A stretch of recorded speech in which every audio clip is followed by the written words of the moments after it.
The Xen'tari Festival of Luminescence on Cygnus VII, a kaleidoscope of bioluminescent flora and ecstatic alien revelers, exploded into a cacophony of shattered crystal and panicked screams just as the Tempestary artist, Briseis Wezen, her slender form subtly aglow with an inner electrical charge that danced beneath her iridescent skin, felt a discordant thrum of malice. This hidden pulse, a power far beyond the simple bioelectric sparks her species was known for, was a dangerous secret, one coveted by the approaching fanatics of the Veridian Veil, a shadowy genetic purist sect. Her hired human escort, Cyrus Fang, a man whose cautious eyes missed little and whose reputation as an underworld informant was built on navigating treacherous currents, felt the familiar cold prickle of a job gone sideways. This, he realized with a sinking certainty, was far more than the simple transport of a controversial artist he'd been briefed on. This was a plunge into something deep, dark, and infinitely more perilous. The air, moments before thick with the scent of nectar-rich blooms and the harmonious chimes of resonating crystal sculptures, now reeked of ozone and fear. Cyrus, dressed in the utilitarian grays and blacks of a man who preferred to blend into shadows rather than stand out in vibrant celebrations, had been observing Briseis from a discreet distance, a habit ingrained from years of self-preservation. She stood before her latest installation, a swirling nebula of light and sound that, unbeknownst to the appreciative crowd, hummed with subliminal messages of interconnectedness and freedom concepts anathema to the rigid doctrines of numerous galactic powers. Briseis Wezen was a willowy figure, her skin a pale lavender that shimmered with faint, intricate patterns like lightning frozen in amber. Her large, expressive eyes, the color of a twilight sky, seemed to absorb every detail of the festival, every emotion, every sensation, with an intensity that Cyrus found both unnerving and intriguing. He knew of the Tempestary cultural imperative, to experience every known safe sensation at least once. It made for unpredictable clients. The first explosion ripped through a pavilion selling spun sugar delicacies, sending a shower of candied shrapnel and terrified yelps across the plaza. Cyrus reacted instantly, his cautious nature kicking into overdrive. He pushed through the surging crowd, his movements economical and precise, his gaze already scanning for escape routes and potential threats. He reached Briseis just as a second blast, closer this time, rocked the ground. Debris rained down. She hadn't flinched, her attention fixed on the source of the attack, a sleek, obsidian shuttle descending rapidly, its weapon ports already glowing. "We need to move." Now, Cyrus's voice was low, urgent, cutting through the rising din. Briseis turned to him, her calm a stark contrast to the surrounding panic. A faint blue corona, the telltale sign of a Tempestary's bioelectricity, flickered around her fingertips. "They are earlier than anticipated," she stated, her voice a melodic contralto with a curious analytical cadence. It wasn't fear he heard, but rather a recalibration of expectations. "Anticipated? You knew they were coming." Cyrus gritted his teeth, already regretting taking this job. "Too many unknowns. The Veridian Veil disapproves of my work. And my lineage," she added, a flicker of something unreadable in her eyes. This was the first hint of her deeper, hidden nature, the genetic archivist. Truth that Cyrus was still blissfully, or perhaps not so blissfully, unaware of. He saw only an artist whose provocative work had drawn dangerous attention. Gunfire erupted from the descending shuttle, precise, targeted energy blasts that vaporized stalls and sent onlookers scrambling for cover. These were not random shots, they were herding maneuvers. Cyrus grabbed Briseis's arm. No time for art critiques. "This way!" He pulled her towards a narrow alleyway he'd clocked earlier, a potential choke point, but better than being exposed in the open plaza. His mind raced, cataloging the attackers' efficiency, their clear intent. These weren't common thugs. The genetic purist group, the Veridian Veil, he'd heard whispers about them in the deep net forums, fanatics obsessed with a warped notion of genetic purity, ruthless in their methods. As they plunged into the shadowed alley, the festival's joyous music was replaced by the harsh staccato of their pursuers' boots. Briseis moved with an unexpected grace, her slender frame surprisingly agile. Cyrus, relying on his underworld instincts, navigated the labyrinthine service corridors behind the festive facade. He was inventive, his mind already piecing together a plan from the limited resources at hand. He had a few custom-made devices in his utility belt, items designed for evasion and misdirection. "They're sealing the sector," Briseis observed, her head tilted as if listening to something Cyrus couldn't hear. A faint shimmer of static electricity seemed to lift the fine hairs on his arm as they ran. Their communications are aggressive. You can sense their comms. Cyrus asked, surprised. Tempestari were known for their electrical generation, not psionic abilities. Not precisely. More like the texture of the energy they project. It's abrasive.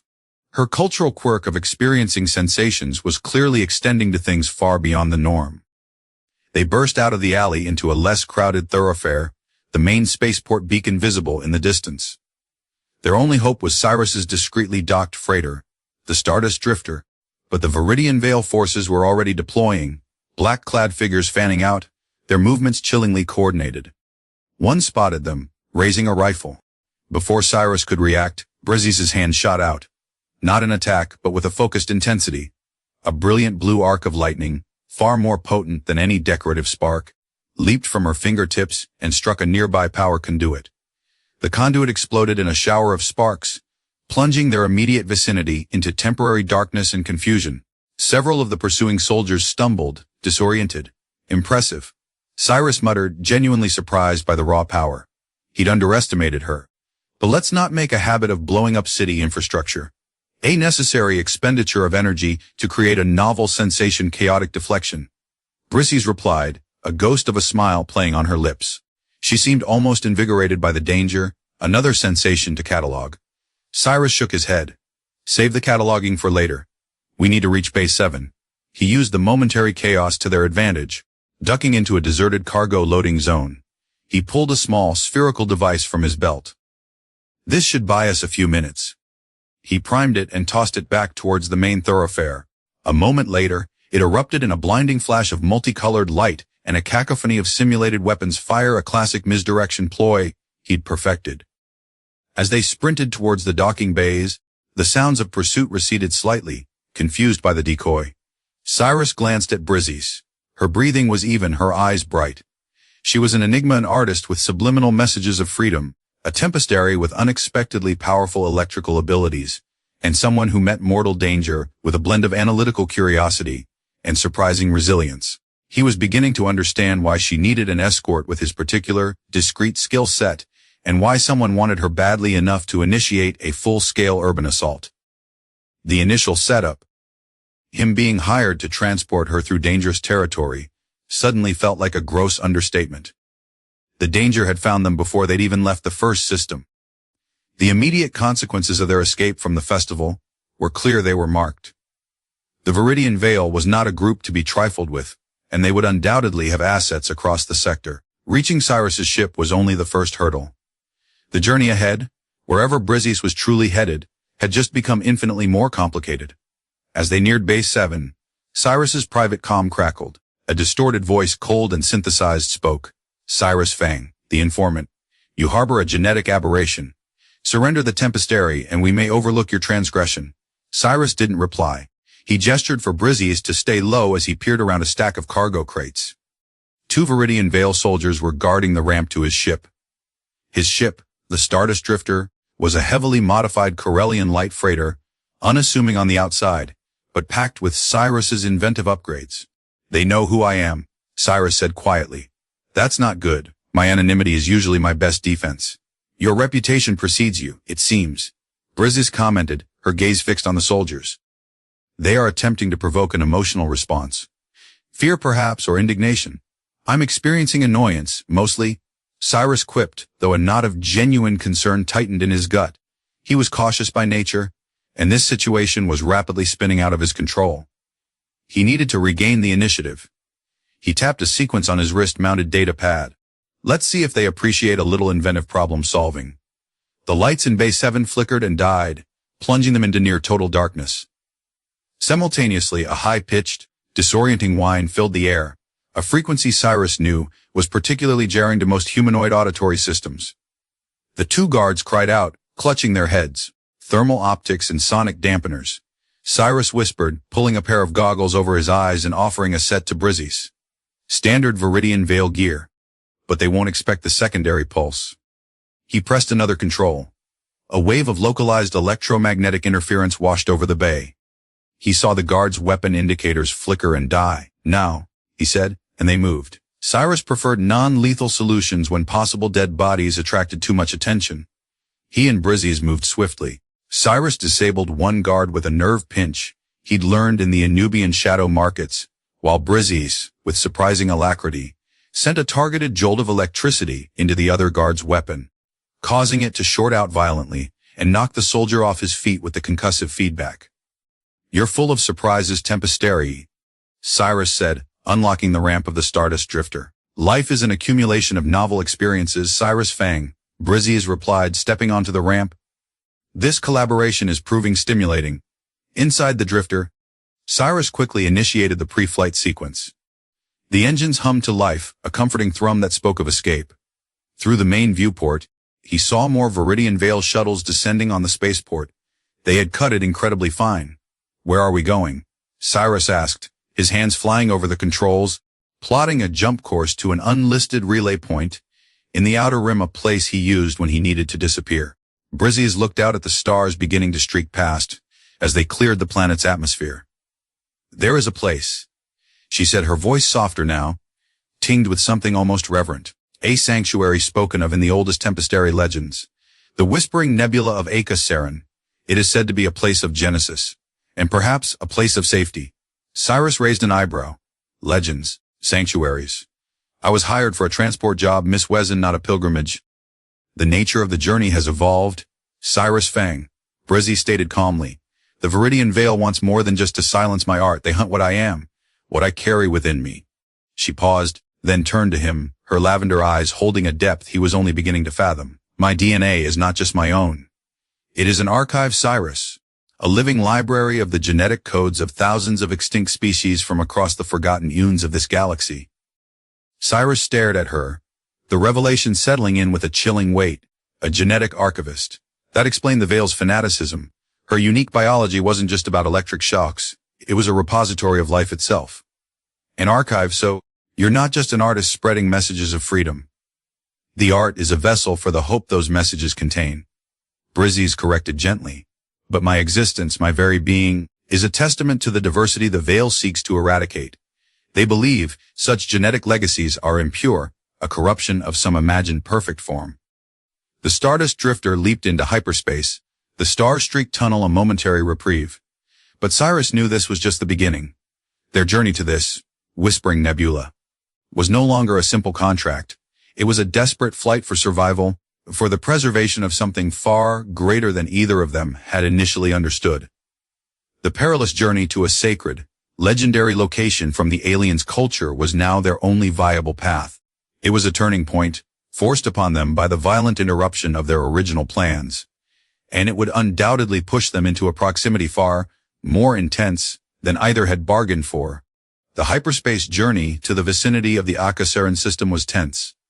Cyrus pushed the Drifter's modified engines to their limits, taking convoluted, unpredictable routes through unmapped sectors to shake any potential pursuit. Briseis spent much of the time in quiet contemplation, sometimes sketching complex, abstract designs on a datapad.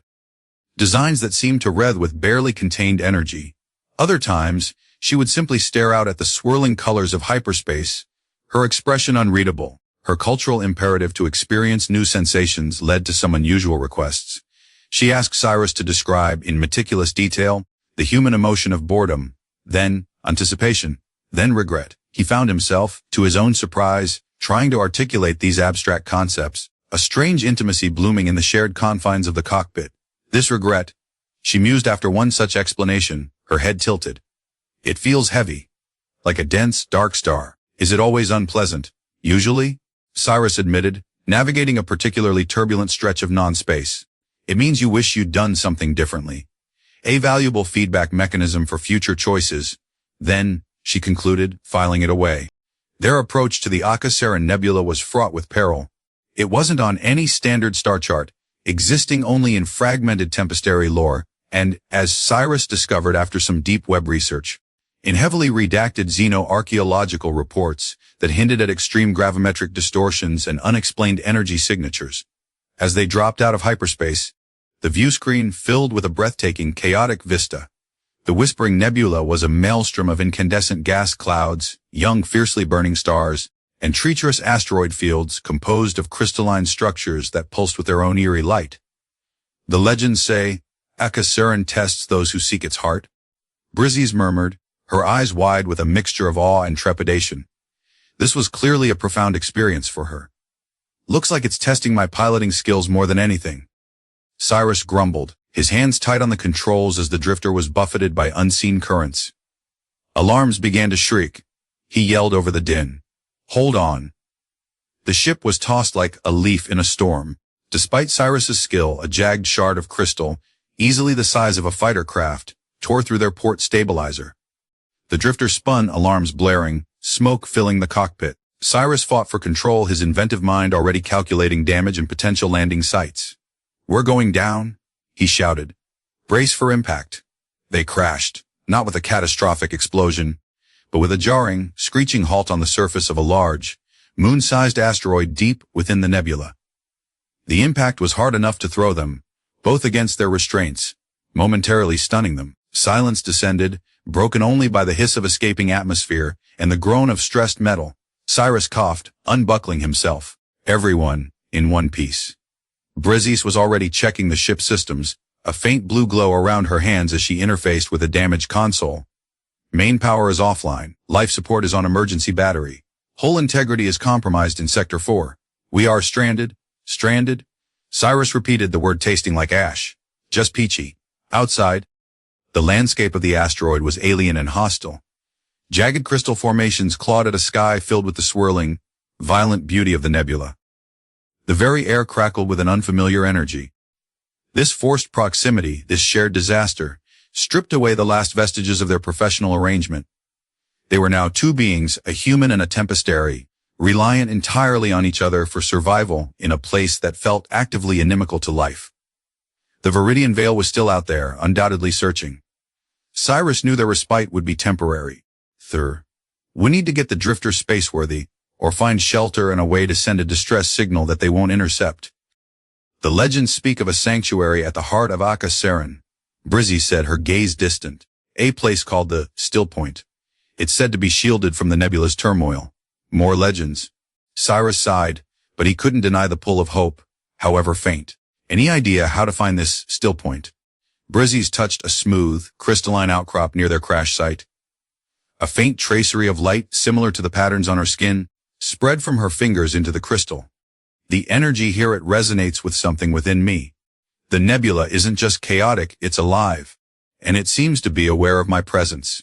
Her unique, tempestary biology was interacting with this strange new environment in ways neither of them could have predicted. The conflict with the Veridian Veil had driven them here, and now this perilous, sacred location had trapped them. Cooperation wasn't just essential, it was their only option. Cyrus, the cautious informant, found himself relying on the alien artist's strange connection to this place, while Briseis, the seeker of sensations, was about to experience survival in its rawest, most demanding form. The journey to the heart of the nebula, if they even survived that long, would undoubtedly test them, and perhaps begin to forge a bond stronger than mere necessity. Their shared ordeal in this dangerous, beautiful, and sacred place was just beginning, and the forced proximity was already subtly shifting the dynamic between them. Cyrus watched Briseis, her form outlined against the glowing chaos of the nebula, a faint electrical aura dancing around her, and felt a grudging respect, mixed with a growing, undeniable curiosity about the depths she still concealed. The days that followed the crash on the crystalline asteroid were a crucible, forging a new understanding between Cyrus Fang and Briseis Wezen. The initial urgency to repair the Stardust drifter quickly gave way to the stark realization that key components were damaged beyond their ability to fix with the limited tools and resources on hand. The asteroid was barren, offering no sustenance, only sharp edges and an unsettling, ambient hum that vibrated in their bones. Their survival depended on Cyrus's inventiveness and caution, and Briseis's unexpected resilience and her burgeoning connection to the nebula's strange energies. Cyrus, drawing on his underworld experience of surviving in hostile environments, managed to rig a temporary shelter from salvaged ship, plating in emergency force field emitters. He rationed their emergency supplies with a meticulousness that bordered on obsession, his cautious nature ensuring they stretched every nutrient bar and water reclamation cycle. He spent hours trying to boost the ship's comms array, hoping to send a tightly beamed, encrypted distress signal to one of his few trusted contacts, but the nebula's pervasive interference made it nearly impossible. Briseis, meanwhile, found herself adapting in ways that surprised even her. The cultural imperative to experience new sensations took on a different meaning here. She meticulously cataloged the taste of recycled air, the texture of the crystalline ground beneath her boots, the unique chill of the asteroid's nights, and the ever-present, low-frequency thrum of the nebula. One evening, as Cyrus worked grimly on a damaged hydrospanner, she asked, "Cyrus, this feeling, this tightness in the chest when you look at the dwindling power cells for the shelter's heater, is this anxiety?" Cyrus paused, looking at her. Her lavender face was earnest, her twilight eyes searching. "Something like that," he admitted. "Worry, stress, the knowledge that things could go very wrong very quickly." "It is a highly unpleasant sensation," Briseis observed, touching her own chest. "Yet it focuses the mind. A catalyst for problem-solving, perhaps, or ulcers."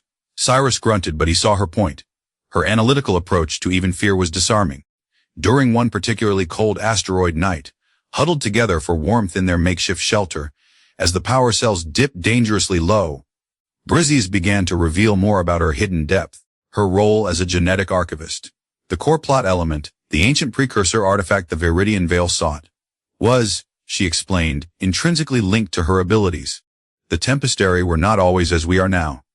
She began, her voice soft in the dim light, a faint blue glow emanating from her skin, providing a subtle illumination. Long ago, our ancestors encountered a presence, an intelligence from before the current galactic civilizations. The Precursors.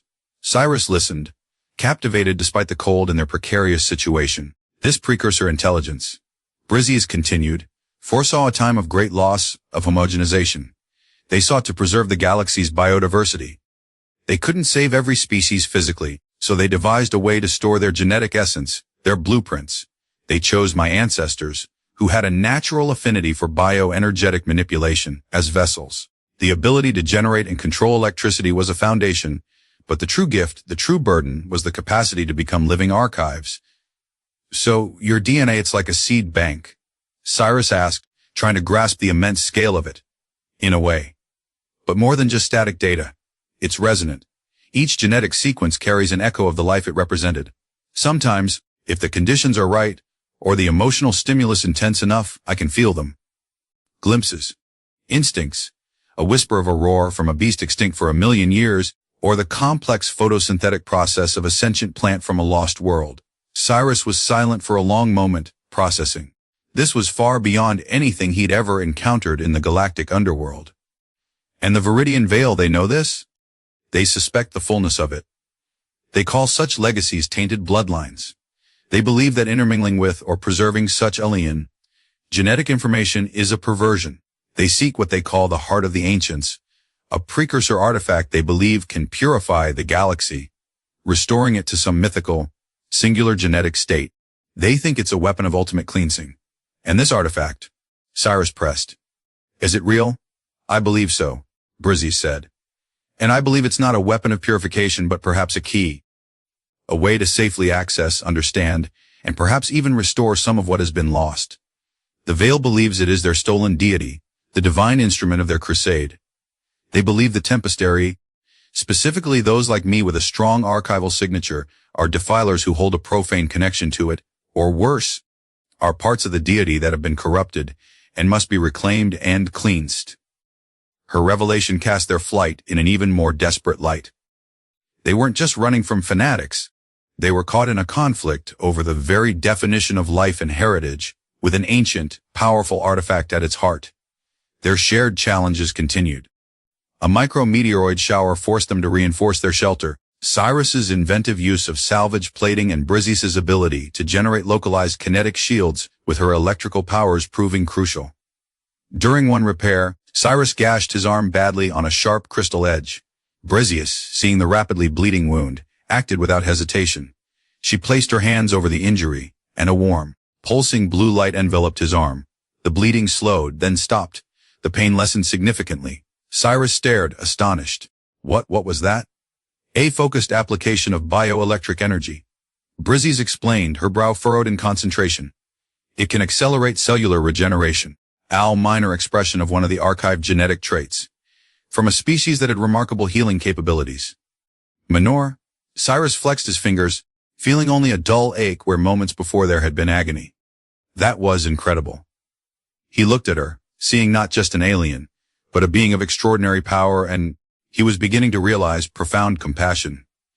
This act of healing was a turning point in their personal dynamic. The professional distance Cyrus had maintained began to crumble, replaced by a grudging admiration and a protective instinct he hadn't anticipated. Briseis, in turn, found herself observing Cyrus with new interest.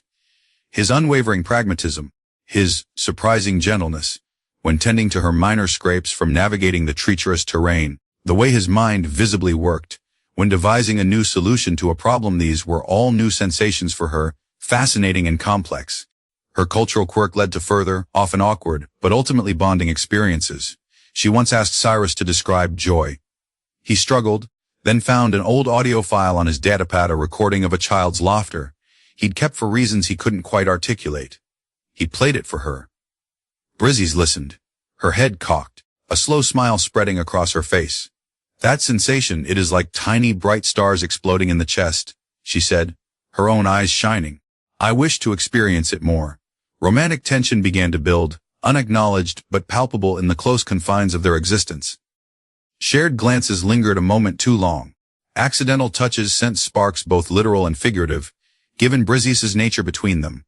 When she helped him with a complex rewiring job on a salvaged sensor array, their hands brushed, and a jolt of her bioelectricity, softer this time, almost a caress, tingled up his arm. He didn't pull away. Briseis, driven by her imperative, began to subtly explore the burgeoning emotions she felt towards Cyrus. She'd ask him to describe human courtship rituals, the concept of partnership of love. Cyrus, usually so guarded, found himself answering with surprising honesty, the harshness of their surroundings making pretense seem pointless. Love? He tried to explain one evening, as they watched the violent, beautiful ballad of the nebula through a reinforced viewport. It's complicated. It's trust. It's wanting what's best for someone, even if it's not what's best for you. It's feeling like you're more complete with them than without them. Briseis was quiet for a long time, absorbing his words. Then she said, softly, I believe I am beginning to experience an analog of this sensation, Cyrus Fang. In relation to you.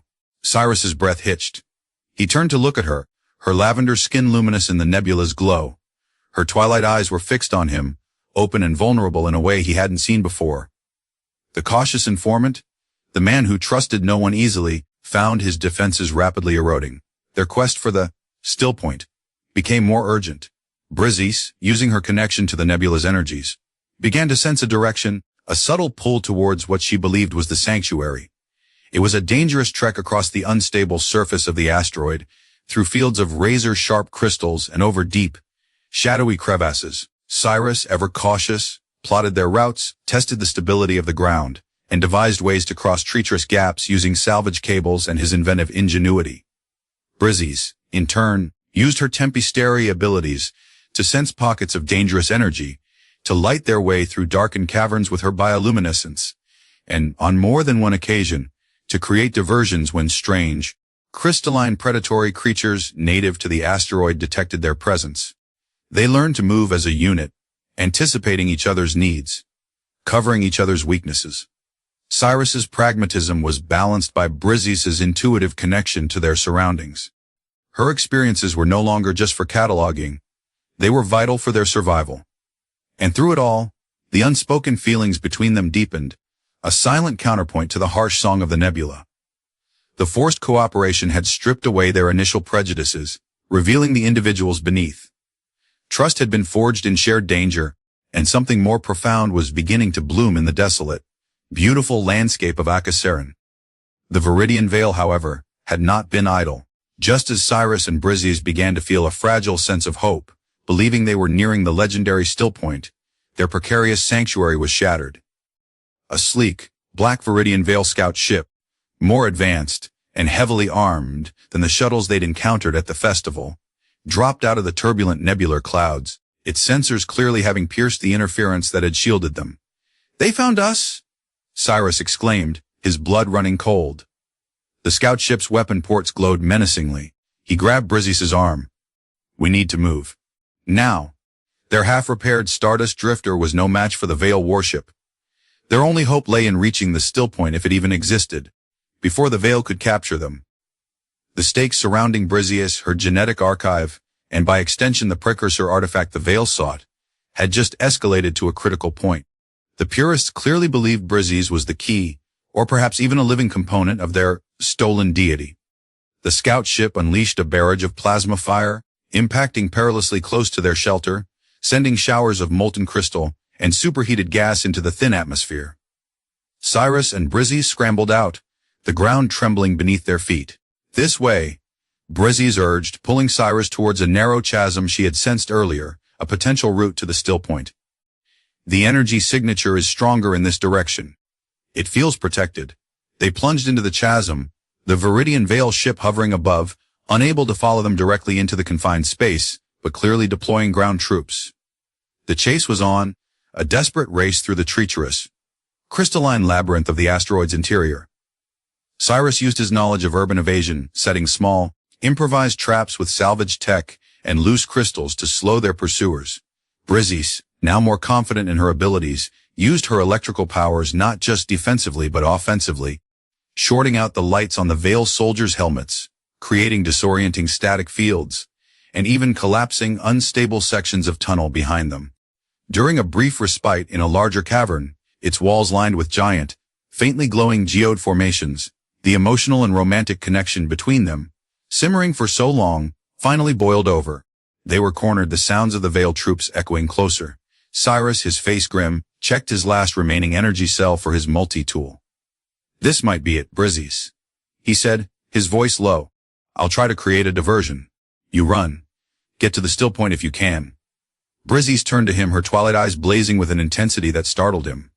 "No, Cyrus. We face this together. That is a sensation I wish to fully experience, partnership in the face of overwhelming odds." She stepped closer, her hand reaching up to cup his cheek. A gentle warmth, a soft electrical tingle, spread through him from her touch. It wasn't the defensive jolt or the healing pulse. This was something new, something incredibly tender. "You said love was trust," she whispered, her gaze unwavering. "I trust you, Cyrus Fang, and I believe the analog I feel for you has transcended mere analog. It is real." In that moment, with danger closing in, Cyrus threw caution to the wind. He leaned in and kissed her. It was a kiss born of desperation, of shared hardship, of a connection forged in fire and ice. Her lips were soft, and a faint taste of ozone and something uniquely, exotically Briseis, filled his senses. A current, gentle yet powerful, flowed between them, a shared energy that seemed to resonate with the glowing crystals around them. It was more than just a physical act. It felt like a true meeting of souls, human and tempestary, informant and archivist, two disparate beings finding solace and strength in each other amidst chaos. When they broke apart, both breathless, the sounds of their pursuers were deafeningly close. But something had shifted. The fear was still there, but it was now overlaid with a fierce determination. "Okay," Cyrus said, a grin the first genuine one she'd seen from him in days spreading across his face. "Together, then. Let's give them a show they won't forget." He quickly outlined a plan, his inventive mind kicking into high gear. The cavern had multiple narrow exits, and the geodes, he suspected, were more than just pretty crystals. Briseis, her own senses heightened by their connection and the ambient energy, confirmed his suspicion. "The geodes resonate with specific frequencies," she said, her hand glowing as she touched one. "If I can modulate my electrical output precisely." The Veridian Veil commander, a tall, severe-looking woman named Kalara with eyes like chips of obsidian, finally cornered them. "The archivist will come with us," Kalara declared, her voice amplified, devoid of emotion. "Your resistance is futile. The heart of the ancients will be reclaimed, and your impurity will be cleansed." "We have a different definition of purity, Commander," Cyrus retorted, stepping slightly in front of Briseis. "And a different understanding of what is stolen." Briseis added, her voice ringing with newfound strength. Her hands began to glow, not with defensive sparks, but with a steady, intense light. As Kalara ordered her troops forward, Briseis unleashed her power, not as a direct attack, but as a focused energy wave directed at the giant geodes. The crystals began to vibrate, then to hum, then to emit a blinding, multi-hued light and a disorienting, high-frequency sonic pulse. The Veridian Veil soldiers cried out, disoriented, their optical sensors overwhelmed, their comms scrambled. Cyrus seized the opportunity.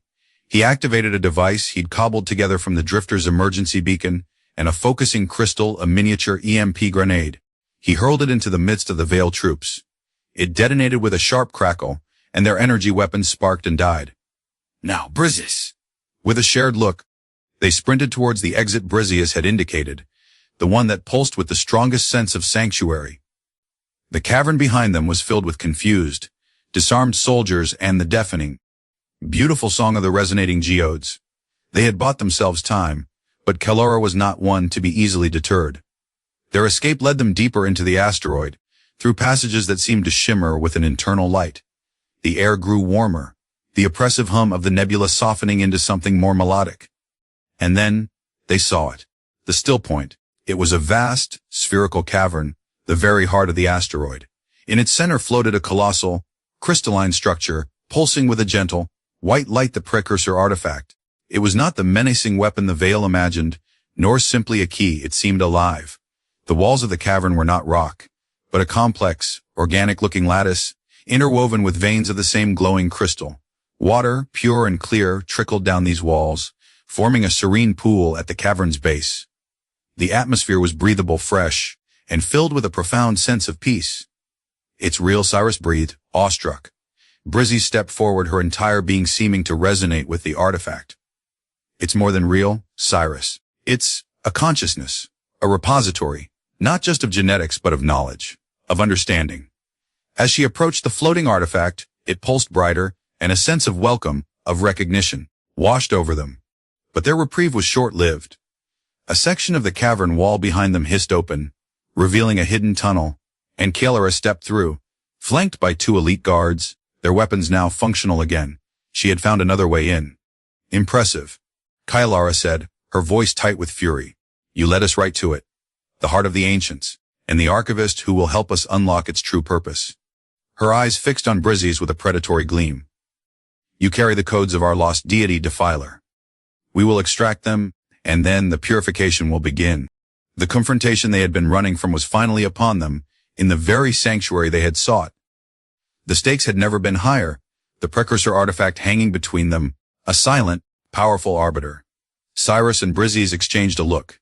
Their romantic connection, solidified in the heat of their escape, now fueled their resolve.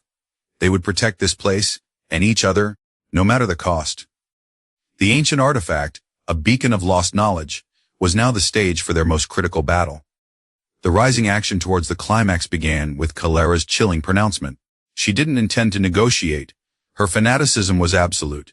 Cyrus knew direct confrontation with her elite guards in this open space would be suicidal. His inventive mind raced, assessing their environment, Calora's focused obsession on Briseis, and the nature of the Precursor artifact itself, which pulsed with a calm, intelligent energy that felt almost responsive. Briseis, Cyrus whispered, his eyes darting around the still-point cavern. The artifact, does it have defenses? Briseis, her attention divided between Calora and the immense crystalline structure, shook her head slightly. Not defenses in a conventional sense. It communicates. It shares. Its power is in creation, not destruction. But the Veil wouldn't understand that. They only see a tool for their twisted ideology. Calora gestured, and her 2 guards fanned out, their energy rifles trained on Cyrus and Briseis. The archivist first. Subdue her. But do not damage the genetic matrix. We need her intact to interface with the heart. This was their opening. Calora's primary target was Briseis. Cyrus had to make a strategic move, something unexpected. He remembered the Veridian Veil's reliance on technology, their rigid adherence to protocol. Briseis, he murmured, when I create a distraction, I need you to connect with that artifact. Fully. Don't hold back. Whatever it offers, take it. It might be our only chance. But Cyrus, the energy. Trust me, he said, giving her hand a quick squeeze. He then looked at Calora, a plan reckless, but possibly their only shot forming in his mind. You want her. You'll have to get through me. And I warn you, Commander, I'm full of surprises. With a yell, Cyrus charged, not at the guards, but towards a section of the cavern wall where the organic lattice seemed thicker, interwoven with what looked like conductive crystal veins. It was a gamble, but he'd seen Briseis interact with similar structures on their journey. As he ran, he pulled out his multi-tool and a small, powerful magnetic clamp from his belt. The guards, momentarily surprised by his unorthodox move, hesitated before one fired.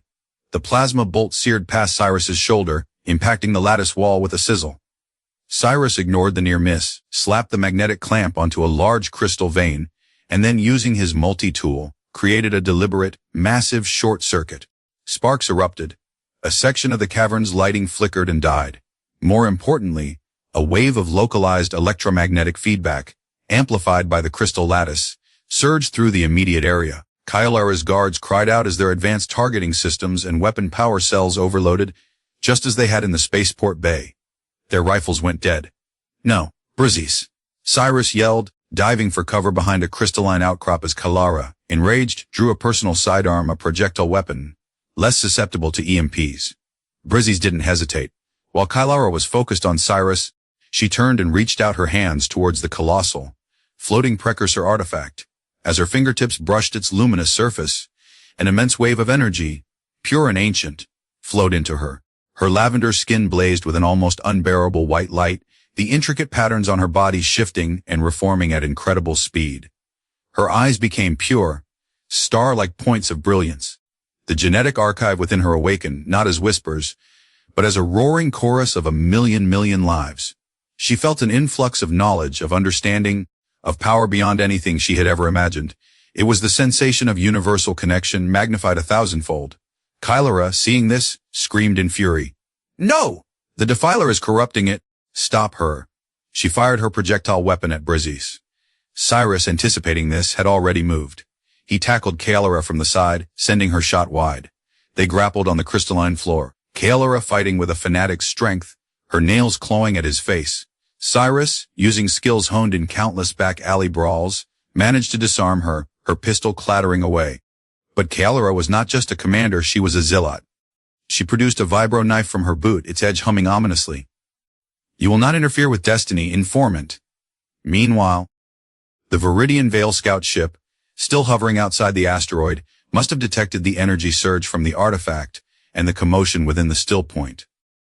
Through a fissure in the cavern roof, Cyrus saw a new threat. The scout ship was deploying a cutting beam, attempting to widen the entrance, likely to send in reinforcements or even try to extract the artifact itself.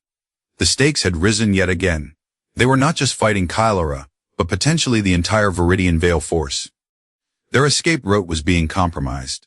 Their only hope lay with Briseis and the power of the Precursor artifact. Briseis, now fully connected to the artifact, was no longer just a tempestary artist. She was a conduit for ancient power. The air around her crackled. The very light in the cavern seemed to bend around her. She opened her eyes, now pools of swirling nebulae, and looked at Kyalara, who had just managed to push Cyrus away, and was lunging at him with the vibro knife. With a gesture from Briseis, a shield of pure, solidified light shimmered into existence between Cyrus and Kyalara, deflecting the vibro knife with a jarring clang. Kyalara stumbled back, staring in disbelief at Briseis' transformed state. "This artifact is not a weapon of purification, Kyalara." Briseis' voice echoed deeper now, resonant with myriad voices. "It is a testament to the infinite beauty of diversity. It is a library of life, not a tool for your hatred." The Precursor artifact pulsed in rhythm with her words. The organic lattice of the still point began to glow more intensely, energy flowing through its veins. Cyrus realized what Briseis was doing. She wasn't just drawing power. She was communicating with the still point itself, perhaps even with the intelligence that had created it. Their preparations for this final confrontation had been forged in their journey, in their shared trust and burgeoning love. Cyrus's inventiveness had bought them crucial seconds. Briseis' unique connection to her heritage and the artifact was now their greatest weapon. They were cornered, but they were not defeated.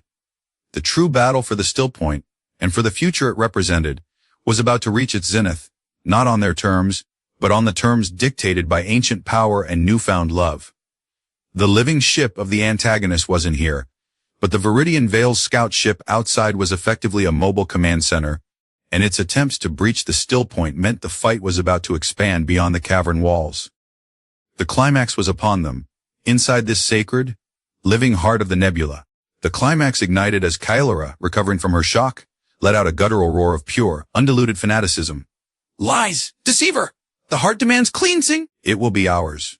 She ignored her disarmed guards, who were cowering from the sheer intensity of Briseis' power, and charged again, vibro knife raised, aiming for Briseis this time. Cyrus, back on his feet, intercepted. He had no advanced weapon, only his wits and his multi-tool, but he met Kylara's frenzied attack with calculated defense, dodging and weaving, trying to force her back from Briseis. The Precursor artifact continued to pour energy into Briseis, and the entire Still Point cavern thrummed like a living heart. Outside, the Veridian Veil scout ship intensified its cutting beam, slicing through the asteroid's crystalline shell. Debris began to rain down into the Still Point. The enemy was creating its own entrance, a gaping wound in the sanctuary. Briseis, her eyes blazing with the light of 1,000 suns, raised her hands. "The Still Point will not be defiled." Her voice was a symphony of echoes. She wasn't just controlling her tempestary electrical abilities anymore. She was weaving the very fabric of energy.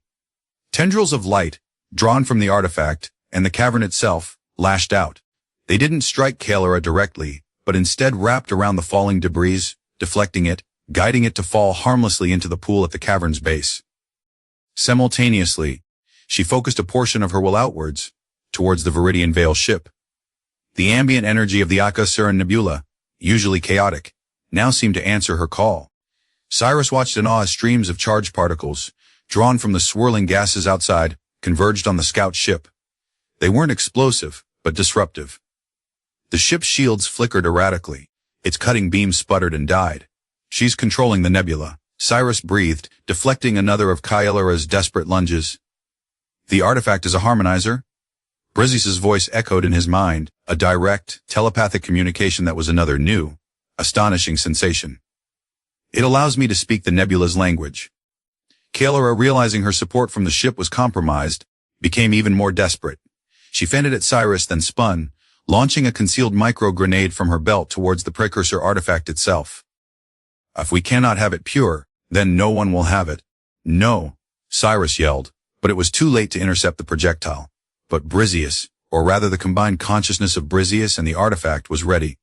A complex, shimmering fractal pattern of energy materialized before the artifact, catching the micro-grenade. Instead of exploding, the grenade was unmade. Its components disassembled at a molecular level, reduced to inert dust that drifted harmlessly away. "Your destruction holds no power here, Kylara," Briseis stated, her amplified voice filled with a profound sadness rather than anger. "Only creation. Only life." The ground troops Kylara had brought, witnessing this display of impossible power, finally broke. They dropped their now useless weapons and backed away, their fanaticism eclipsed by raw terror. Kylara stood alone, her face a mask of disbelief and incandescent rage. "This is an abomination!" she shrieked, launching herself at Briseis one last time, vibro knife leading. Cyrus moved to intercept, but Briseis simply raised a hand. Kylara froze in midair, a few feet from Briseis, held suspended by an invisible force. She struggled, her limbs flailing, but she was powerless. "You seek purity through annihilation," Briseis said, her voice softening slightly, the myriad echoes receding, leaving more of her own tone. "But true purity is found in acceptance, in the infinite variations of existence. Look, Kylara, see what you would destroy." And then, Briseis shared. Not an attack, but an experience. She projected a fraction of what the artifact had shown her, a vision of the countless extinct species, whose genetic codes she carried, their beauty, their uniqueness, their struggles, their songs. She showed Kylara the interconnected web of life across the galaxy, the Precursor's desperate hope for its preservation. It was an overwhelming torrent of sensation, of empathy, of understanding, poured directly into Kylara's mind. Kylara screamed, a raw, agonized sound, as her rigid worldview shattered against the sheer, undeniable truth of what Briseis showed her. Her eyes, once so hard, filled with a horrified comprehension. The vibro knife clattered from her nerveless fingers. When Briseis gently lowered her to the ground, Kylara collapsed, not physically harmed, but psychically undone, weeping uncontrollably. The immediate threat was over. The remaining Veridian Veil soldiers, seeing their commander broken and the overwhelming power wielded by Briseis, offered no further resistance. Cyrus quickly and efficiently disarmed them, his caution ensuring they posed no further threat. The scout ship outside, its systems disrupted, its commander incapacitated, began a clumsy retreat from the nebula, no doubt to report the unbelievable events. As the last echoes of the confrontation faded, Briseis slowly lowered her hands. The intense light around her softened, receding back into her skin, though her lavender hue now seemed to possess an even deeper, more vibrant luminescence. The connection to the artifact lessened, though it did not entirely break. She swayed, and Cyrus was instantly at her side supporting her. "Are you okay?" he asked, his voice filled with concern. Briseis leaned against him, her breathing deep. "I am changed, Cyrus. I have experienced everything." A tired, small smile touched her lips. It was profound. She looked at the artifact, then at the weeping Kylara, then at him. The conflict here is ended, but the ideology that drove her that still exists. The still point was safe for now. The Precursor artifact remained, its light a gentle, hopeful pulse in the heart of the nebula. Cyrus and Briseis had faced the fanatics head-on, combining his inventive tactics with her extraordinary, newly amplified abilities. Their partnership, born of necessity and deepened by love, had not only saved them, but had also protected a legacy of galactic importance. The climax had been reached, not through overwhelming firepower, but through an unexpected display of ancient power and a profound act of empathy that had disarmed the enemy more effectively than any weapon. The immediate aftermath in the still point was one of profound quiet, punctuated only by Kylara's ragged sobs and the gentle trickling of water down the living walls. Cyrus, ever cautious, ensured the remaining Veridian Veil soldiers were secured, their weapons disabled beyond immediate repair. He then tended to Briseis, who, though drained, was fundamentally unharmed. The power she had channeled had been immense, but the Precursor artifact had acted as a perfect conduit, a supportive intelligence rather than a consuming force. Briseis, leaning against Cyrus for support, looked at the incapacitated Kylara. There was no triumph in her eyes, only a deep wariness and a surprising well of compassion. She saw, Briseis whispered. She saw the truth of what her veil sought to extinguish. The pain of that realization. It is a terrible sensation. She chose her path, Cyrus said, though some of the hardness in his voice had softened. He had witnessed Briseis offer understanding where he might have offered retribution. It was a lesson. The artifact itself seemed to hum with a gentle satisfaction. Light patterns shifted across its surface, and a sense of peace settled more deeply into the still point. It was clear that the immediate crisis was resolved. The Veridian Veil's attempt to seize or destroy the artifact and to capture Briseis had failed spectacularly. News of the Veridian Veil's defeat at Aka'Seren, though initially suppressed by Veil sympathizers within various galactic networks, eventually began to leak out. Cyrus, using the Stardust Drifter's now functional Cygnus, thanks to Briseis' subtle energy manipulations, long-range comms, sent a carefully encrypted data burst to a few trusted, influential contacts in the galactic core, not just underworld figures, but also some independent journalists and progressive political aides he'd cultivated over the years. His report detailed the Veil's aggressive actions, their fanatical ideology, and the existence of the still point, framing Briseis not as a weapon, but as a living testament to a forgotten heritage. The implications of their ordeal began to ripple outwards.